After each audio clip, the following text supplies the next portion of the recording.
How Siggy changed the world. It was Christmas time and everything seemed merry and bright. The air was cool, and neighborhood homes were decorated in strings of lights. Families returned to traditions like taking choo-choo train rides, with mugs of hot cocoa, Christmas music and elves reading Christmas stories for the children. There were school Christmas pageants too.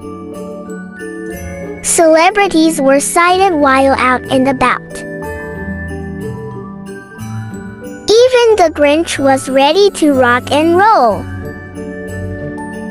Parades drew communities together, all with Christmas cheer. Where there was no snow, they improvised, and where the trees protested their fate, they improvised too. Families happily gathered together, just to enjoy the simple things. No one knew there was a big guy impersonator snaking his way onto the Christmas scene. As what was interpreted as an attempt to blend in, he sported the big guy's guts, but he was just not a fan of bubble baths or soap suds. Appearing mean as a snake, he told one elf to go put his time on a frozen post. Can you believe that meanie laughed and said he had seen that stunt in a movie? Oblivious to the cruelty underway near the shopping mall in Pruneville, friends were still putting up trees. Fish were still enjoying being fishy. Mountain meditation retreats were peacefully moving forward. Soon, things changed when, at the North Pole, something nefarious was seen on camera happening in Pruneville. Santa's secret security eyes caught a glimpse of the smoke and shade going on near the Pruneville Mall. All of a sudden, shoppers had concerns about the stench that criminal was putting in the air. Seeing the surveillance footage, the secret security staff sniffed out that deceiving stinker.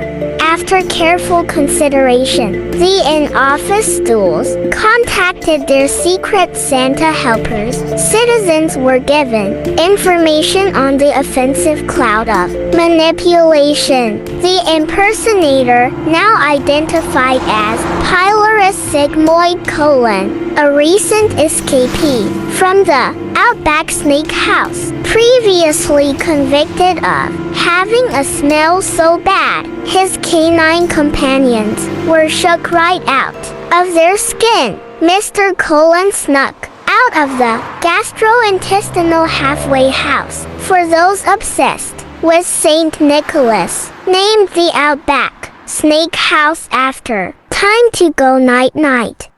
A sketch artist for the group People for Goodness and Christmas Preservation created a likeness for a wanted poster, which was posted everywhere in an attempt to apprehend that big stinker. Seen smoking out and assaulting elves near Pruneville Mall, everyone in town was placed on a curfew. Christmas plans were being flushed as caution was advised and the curfew was implemented. Citizens were warned not to approach the suspect without disinfectant or an N95 mask if they had any known breathing problems. His latest reported offense sink. His escape was shoving his nasty foot in the face of an elf, causing the elf to pass out. Always respected and widely considered the backbone of Pruneville, Mayor Lumbar held a news conference. Butters, a trained foot inspector from the feline division of Pedal and litter box hygiene and certified resource advisor to Santa himself, was witness to the elf being rendered unconscious and subsequently left taped to the slide at Colon's feet.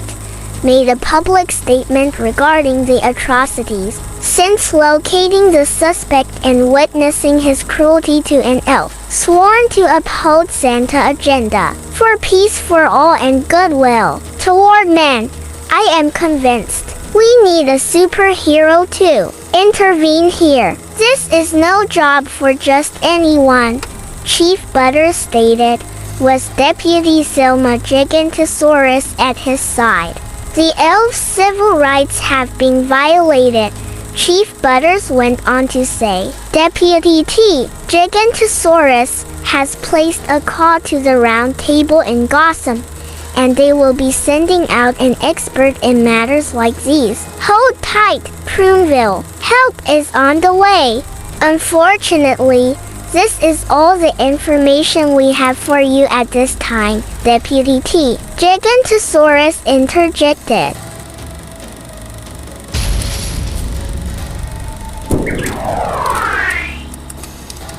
Then, suddenly, as if from a comic book, a hero came swinging into the scene behind the news conference, like a wrecking ball, scaling the slide and the platform in one swoop. He set the groggy-headed elf free. Everyone could hear the bad guy yelling as he coughed and choked and spat and gagged. You will never take me without a fight.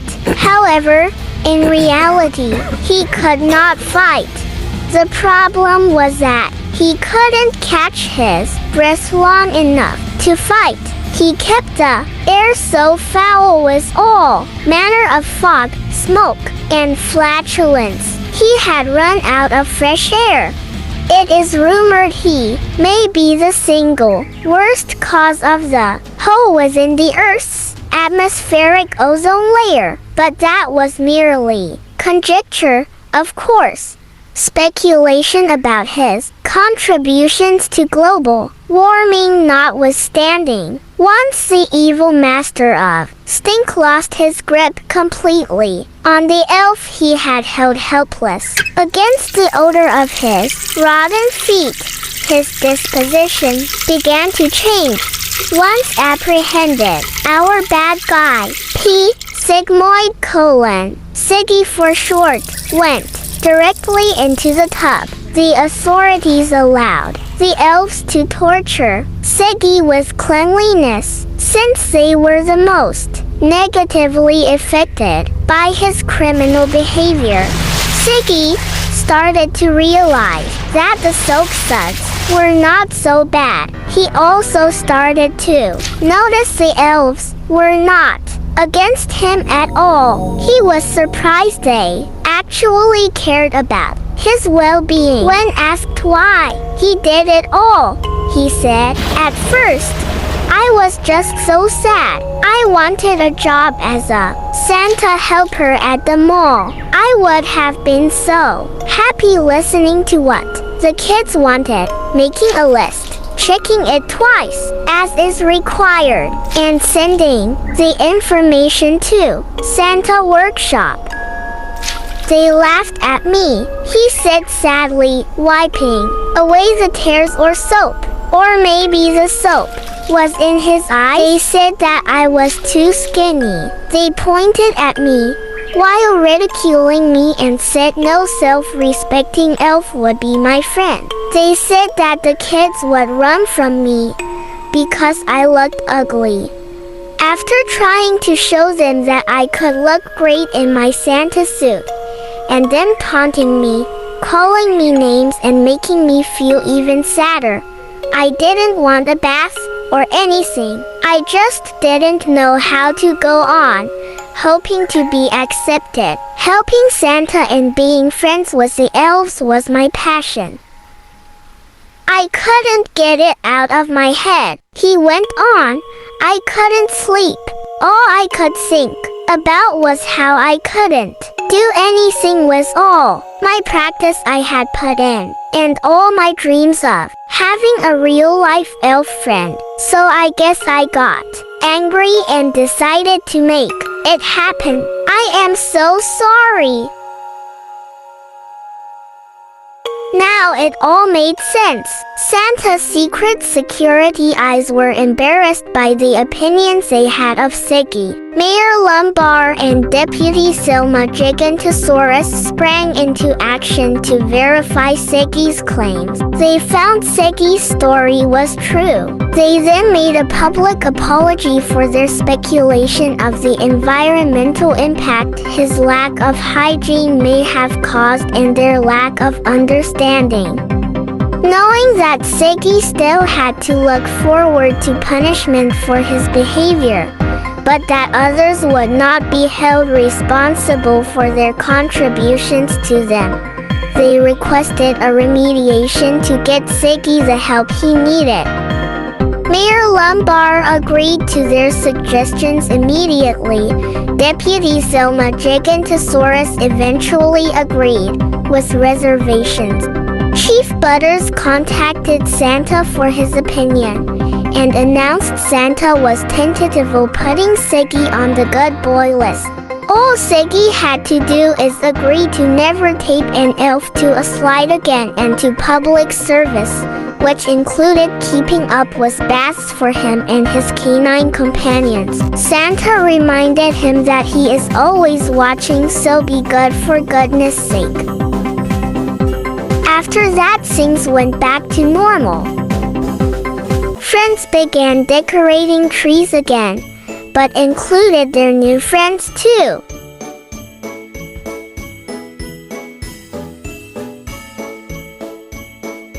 Holiday vacations were back on schedule.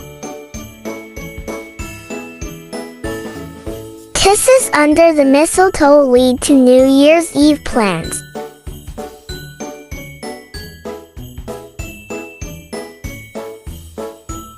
Citizens went about their holiday shopping in family traditions, but now, with a greater understanding of how they treat others that seem a little different from them changes the world around them. After all things were forgiven, Santa restored the good boy and good girl list for Pruneville, including their newly more appreciated citizen, P. Sigmoid : Siggy for short, who had found his place in a clean, smog-free and smokeless town called Pruneville. With just a little help from his hero, he had a new start. The last thing he was heard saying before stepping into his newfound life was, "Be good to one another." This has been a g.angel Salvaje Artworks production. Let this be a reminder that everyone has a purpose and is important to us all. You are loved, fierce soul.